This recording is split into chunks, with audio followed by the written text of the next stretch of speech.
Chapter 2. Paris. The streets in the Saint-Antoine district of Paris were dirty and mean. The people who lived there were poor, and most of them were thin and ill-fed.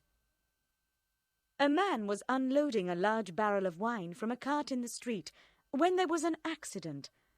The barrel slipped out of the cart and broke in the street. And a dark river of wine ran along the ground. Stopping what they were doing, everyone ran to the spot where the accident had taken place. Men, women and children began scooping up the dirty wine and drinking it from their hands. There was laughter from the crowd as they scooped up the wine, and there were smiles on the starved faces of the people. Soon, everyone's mouth and hands were stained red with the wine. One man dipped his finger in the wine and scrawled a dismal word on the wall: blood. Nearby, there was a small wine shop, and the owner was watching the scene in the street.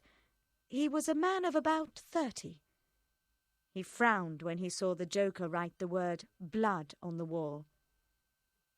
The wine shop keeper's wife, Madame Defarge, was also watching the scene in the street.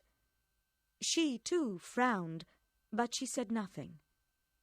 She had some knitting in her hands, and her fingers worked continuously with the needles. Monsieur Defarge turned back into the shop after a few minutes. He was surprised that 2 customers had entered the shop unseen by him.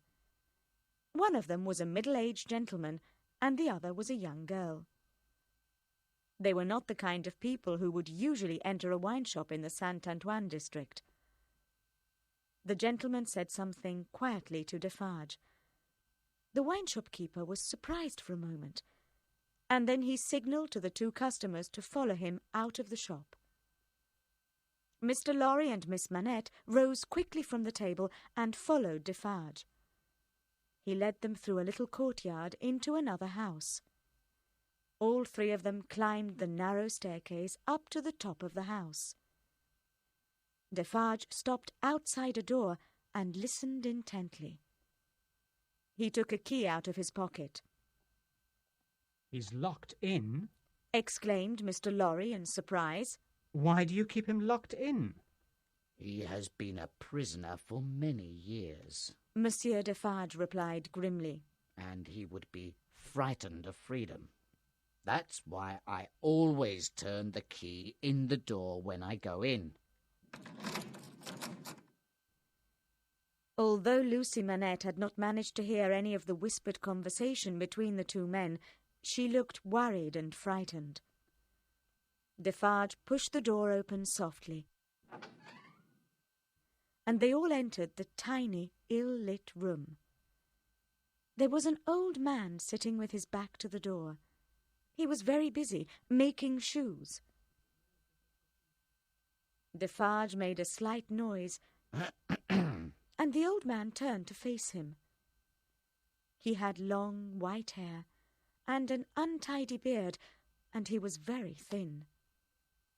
The old man saw Miss Manette and Mr. Lorry, but he showed no interest in them.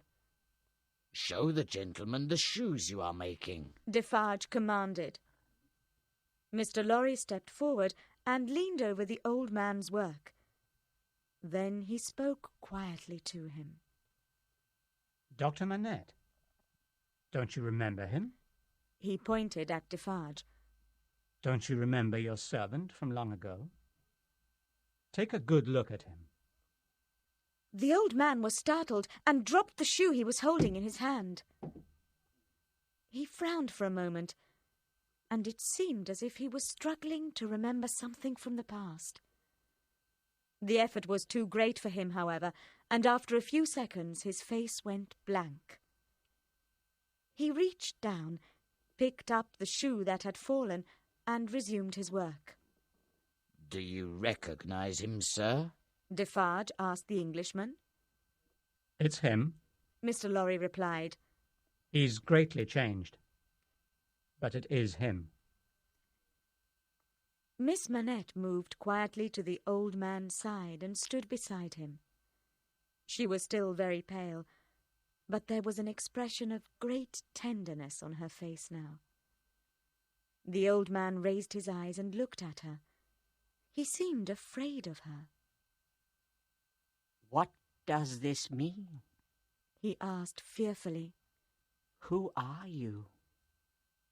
He took hold of her long golden hair and stroked it with his fingers. Then he began muttering to himself. "It's the same, but it's impossible. So much time has gone by. It's impossible." He peered anxiously into her face. "You can't be," he said softly. "You look like her, and your hair is the same, but it's impossible. She would be old now, like me." Miss Manette put her arm around the old man and spoke softly to him. "I am your daughter," she told him gently. "and I have come to take you home. We are going to England."